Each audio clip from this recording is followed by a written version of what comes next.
നല്ല ടേസ്റ്റ് ഉണ്ട്. സൂപ്പർ.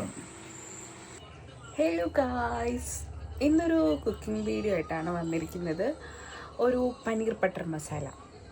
ആദ്യം നമ്മളൊരു പാൻ എടുത്തിട്ട് അതിനകത്തേക്ക് കുറച്ച് ബട്ടർ ഇട്ടിട്ടൊന്ന് ഇതാക്കിയെടുക്കുക. ബട്ടർ ഒന്ന് ചൂടായി വരുന്ന സമയത്തേക്ക് നമ്മൾ കുറച്ച് മുളക് പൊടി, കുറച്ച് മഞ്ഞൾപ്പൊടി, കുറച്ച് ഗരം മസാല ഇത് മിക്സ് ചെയ്തിട്ട് ബട്ടർ അതിനകത്തിട്ടിട്ട് പൊരിച്ചിട്ട് എടുക്കുക. നന്നായിട്ട് ഈ ഫ്രൈ ചെയ്യില്ലേ ഏകദേശം അങ്ങനത്തെ ഒരു കണ്ടീഷനാക്കി എടുത്ത് മാറ്റി വെക്കുക. അപ്പം അതിന് ശേഷം നമ്മൾ വേറൊരു പാത്രം എടുത്തിട്ട് അതിനകത്തേക്കും കുറച്ചും കൂടി ബട്ടർ ഇടാം.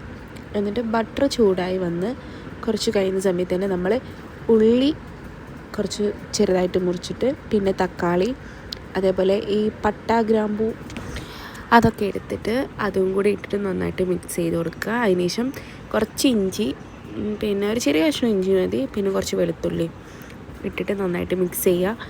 അത്യാവശ്യം കുറച്ചൊന്ന് വഴണ്ടി വരുന്ന സമയത്ത് നമ്മൾ കുറച്ച് കാഷ്യൂ നട്ടില്ലേ, അണ്ടിപ്പരിപ്പ് എടുത്തിട്ട് അതും കൂടി നന്നായിട്ട് മിക്സ് ചെയ്യുക. അതിലേക്ക് കുറച്ച് മുളക് പൊടി, പിന്നെ മഞ്ഞൾപ്പൊടി, അതുപോലെ ഗരം മസാല, പിന്നെ ആവശ്യത്തിന് ഉപ്പും കൂടി ഇട്ടിട്ട് നന്നായിട്ട് മിക്സ് ചെയ്യുക. പിന്നെ ചൂട് തണിഞ്ഞിട്ട് ഇതൊക്കെ ഒന്ന് മിക്സിയിലിട്ട് നന്നായിട്ട് മിക്സ് ചെയ്തെടുക്കാം, പേസ്റ്റ് രൂപത്തിൽ. പിന്നെ വേറൊരു പാനിലേക്ക് ബട്ടർ ഇടുക, അതുപോലെ മുളക് പൊടി, മഞ്ഞൾപ്പൊടി, കുറച്ച് ഗരം മസാലയും കൂടി ഇട്ട് നന്നായിട്ട് മിക്സ് ചെയ്യുക.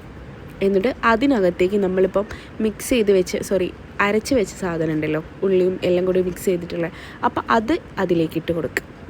എന്നിട്ട് നന്നായിട്ട് അത് തിളപ്പിക്കുക. അതെല്ലാം കൂടി ഈ ഒരു രൂപത്തിലായി വരും. അതിനുശേഷം നമ്മൾ ചെയ്യേണ്ടത് അമൂലിൻ്റെയോ, ഞാൻ ഇപ്പോൾ എടുത്തിരിക്കുന്ന അമൂലിൻ്റെ ഫ്രഷ് ക്രീമാണ്, ഏതെങ്കിലും ഒരു ബ്രാൻഡിൻ്റെ ഫ്രഷ് ക്രീം യൂസ് ചെയ്യുക. കുറച്ച് അതിനകത്തേക്ക് ഒഴിച്ച് കൊടുക്കുക.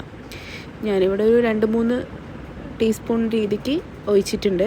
എന്നിട്ട് അതും അത്യാവശ്യം നല്ല രീതിക്ക് തിളപ്പിക്കുക. അതിനുശേഷം നമ്മൾ ഫ്രൈ ചെയ്ത് വെച്ചിട്ടുള്ള പനീർ മിക്സ് ചെയ്ത് കൊടുക്കുക.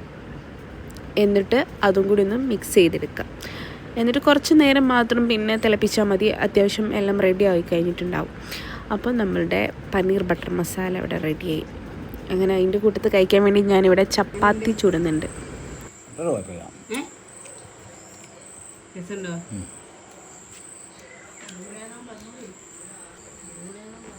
സൂപ്പർ. സൂപ്പർ,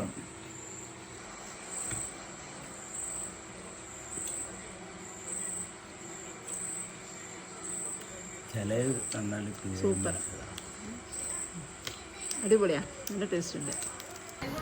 അപ്പോൾ വീട്ടിലെല്ലാവർക്കും ഇഷ്ടമായിട്ടുണ്ട്. നിങ്ങളൊന്ന് ട്രൈ ചെയ്യുക. ഇഷ്ടപ്പെട്ടാൽ ലൈക്ക് ചെയ്യുക, കമൻറ്റ് ചെയ്യുക. Okay, by.